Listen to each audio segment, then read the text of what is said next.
Bonjour à tous les amis, comme vous le savez je suis actuellement à Taïwan, je suis actuellement dans la ville de Hualien sur la côte est, une ville très importante et très stratégique pour la défense de l'île. Et je vais vous montrer aujourd'hui un monument de la culture taïwanaise, le plus grand temple de la ville de Hualien. Alors il faut savoir que le temple il est à proximité d'une base militaire, donc je vais faire en sorte de ne pas la filmer parce que sinon ça va créer des problèmes évidemment. Mais en tout cas je vais vous montrer le temple de Gangtian, le plus grand de Hualien.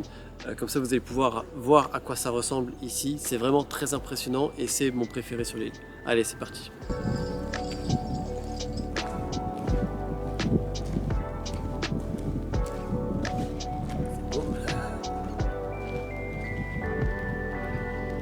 Alors, il faut savoir que partout sur l'île, vous avez une myriade de temples plus ou moins gros. Certains sont minuscules et font quelques mètres carrés perdus dans les montagnes ou au cœur des villes, et d'autres sont gigantesques comme celui-ci. Ici, à Hualien, sur la côte est de Taïwan, le temple de Gangtian ne se contente pas d'être un lieu religieux. Il raconte quelque chose de plus profond sur la société taïwanaise à mon avis. À première vue, on voit l'architecture traditionnelle, les colonnes sculptées, les dragons sur le toit, les brûleurs d'encens. Mais de mon point de vue, ce décor, il n'est pas seulement esthétique, il est également politique, mais au sens culturel du terme. Tout simplement parce qu'en fait à Taïwan les temples ils sont vraiment pas isolés de la vie quotidienne, ils sont une part intégrante de la population, ils structurent le tissu social et le temple de Gangtian pour le coup il s'inscrit totalement dans cette logique.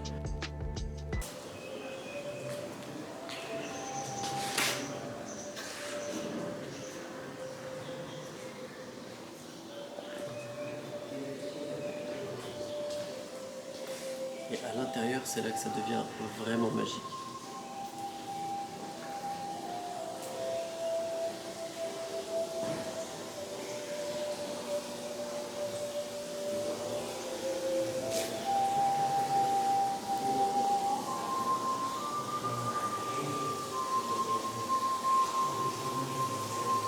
Donc le temple de Gangtian a été créé en 1977 suite à un tremblement de terre où beaucoup de gens auraient dit avoir été sauvés par la déesse Matsu, c'est la déesse de la mer, la déesse des marins qui protège les marins.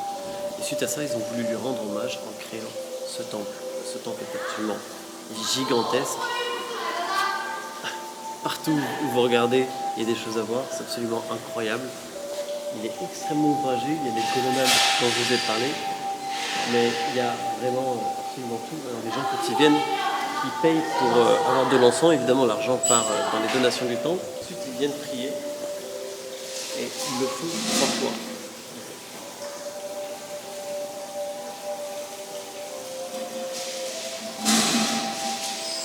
De ce que j'ai compris, il est nécessaire de se présenter à la divinité, parce que vous avez plein de divinités, c'est pas un seul lieu. Se présenter, dire d'où on vient et dire ce qu'on veut, en général c'est pour les autres, la santé, la prospérité, l'argent, etc.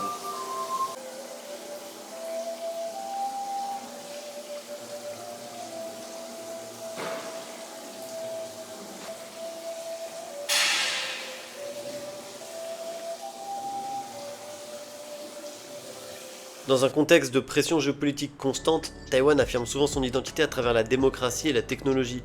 Mais l'identité, elle se joue aussi ici, dans des espaces symboliques et pacifiques qui accueillent des gens de tout âge et qui accueillent notamment beaucoup de jeunes à Taipei et dans les autres villes. Et je trouve que c'est ça qui est hyper intéressant et c'est pour ça que j'ai voulu faire cette vidéo, c'est parce que les temples comme celui de Gangtian, ils nous rappellent que Taïwan c'est pas seulement une puissance des semi-conducteurs, c'est aussi une société enracinée qui est organisée autour de traditions locales très fortes. Et d'ailleurs à Hualien, qui est éloigné des centres de pouvoir comme Taipei, ça montre un autre visage de l'île. C'est moins stratégique en apparence, mais c'est tout aussi essentiel pour comprendre l'équilibre interne du pays. Et c'est peut-être là que réside une partie de la résilience taïwanaise. La puissance et la richesse culturelle du pays, je pense que c'est une des premières choses qui frappent quand on arrive à Taïwan. Si un jour vous allez visiter l'île, et je vous y encourage, vous allez voir que vous allez rencontrer des temples, mais absolument partout. Chacun avec son architecture unique, avec ses propres formes, avec sa propre histoire et avec ses propres significations.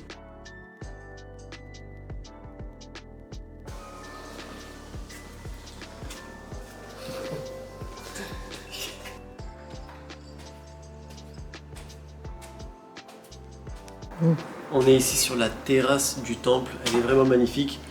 L'avantage dans les temples à Taïwan, c'est qu'en général, vous pouvez aller un peu partout. Ils vous laissent prendre des photos, filmer comme vous voulez. J'ai pas spécialement d'autorisation d'être là, mais tout le monde est très gentil, très accueillant. Et vous pouvez aller vraiment partout. Ici, c'est la terrasse, donc c'est vraiment sympa. Là on a la fameuse tour bleue avec tous les dragons. Donc la tour avec tous les dragons dans lesquels on peut aller en fait, parce qu'il y a des escaliers qui descendent et qui montent. Vous noterez, pour ceux qui ont fait attention, qu'en bas il y a la tête du dragon. Donc en haut vous ressortez par, je ne sais pas, je connais pas l'anatomie des dragons, mais voilà. Derrière c'est la vue sur le parking tout simplement. On peut voir une petite colline au loin de Hualien avec notamment une station radar pour ceux qui vont zoomer assez fort. Mais en attendant, regardez le temple, c'est vraiment incroyable, tous les détails partout. Moi, ce que je trouve assez fort, c'est que quand on entre dans un temple à Taïwan, on n'entre pas seulement dans un bâtiment religieux. On pénètre vraiment dans un espace qui concentre des siècles de traditions, de croyances, de pratiques sociales et de mémoire collective. L'odeur de l'encens, les colonnes décorées, les dragons sculptés sur les toits, les lanternes suspendues.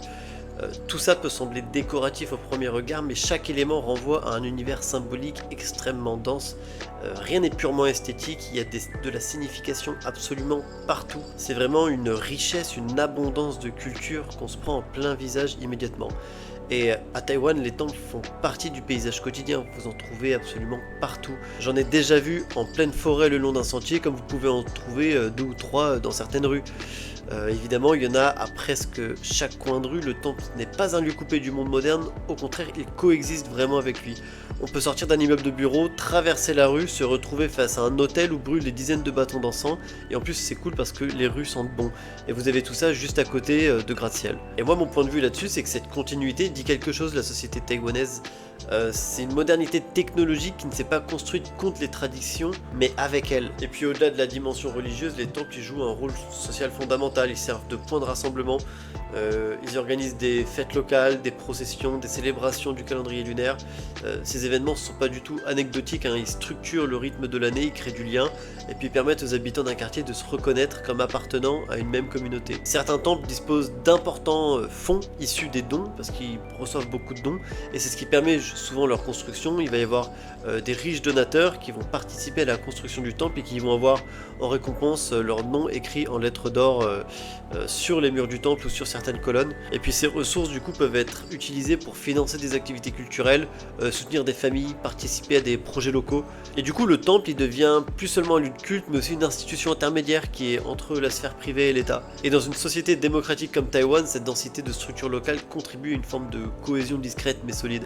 L'identité collective elle repose pas uniquement sur des institutions nationales ou sur la réussite économique spectaculaire de l'île, elle se nourrit aussi de ce type de réseau de proximité on pourrait dire. Et puis ce que j'aime sur ces temples et sur les croyances à Taïwan, c'est que les frontières sont assez floues. On a du taoïsme, du bouddhisme, des cultes populaires, des divinités locales, des croyances aborigènes. On peut prier plusieurs divinités, participer à différents rituels et il n'y a pas de contradiction apparente. C'est vraiment une souplesse qui reflète pas mal la culture qui est marquée par l'hybridation. Taïwan c'est une société qui est façonnée par les migrations, la superposition d'influences et les temples ils incarnent bien cette complicité, ils sont pas figés, ils évoluent, ils se rénovent et ils s'adaptent. Et tout ça se passe vraiment dans le plus grand des calmes, dans la paix totale et dans l'acceptation totale. Peu importe que vous soyez d'origine taïwanaise ou d'origine aborigène, tout est accepté, personne ne va créer de problème et tout se passe dans le respect et dans le calme. On peut tellement aller partout dans les temples que là je me retrouve complètement à l'arrière sur un des balcons avec les montagnes qui sont vraiment hyper impressionnantes en face. En plus c'est que de la jungle, c'est très impressionnant. En sachant que quand il y a des tremblements de terre, j'ai vu des vidéos, il y a beaucoup de roches qui tombent et parfois des glissements de terrain. Donc ça reste quand même assez dangereux. Je vous ai parlé d'une base militaire à Hualien qui était proche du temple. Elle est juste derrière moi. Vous pouvez peut-être apercevoir quelques hangars là-bas si vous arrivez à zoomer. Il faut savoir qu'ici il y a une base aérienne donc militaire et il y a un aéroport civil qui sont tous les deux joints par une voie de taxiway quoi, et qui permet justement de meilleures opérations. Mais en tout cas voilà, c'était juste pour vous montrer le temple de Gangchen à Hualien. Il est vraiment absolument magnifique. C'est aussi l'occasion de vous montrer les montagnes. Peut-être que tout à l'heure ou dans une autre vidéo, je vais aller visiter les gorges de Taroko qui sont un lieu touristique extrêmement réputé à Taïwan, un des plus réputés d'ailleurs. Taïwan est vraiment réputé pour la beauté de sa nature parce que vous avez des montagnes immenses, vous avez des plages magnifiques avec une eau très bleue, vous avez des cascades un peu partout et le mieux c'est quand vous avez les temples dans la montagne, j'en ai vu plusieurs, c'est juste incroyable. Donc si je peux je vous fais une autre vidéo là-dessus. En tout cas, voilà, je vous quitte avec cette magnifique vue des montagnes et le temple de Gangchan.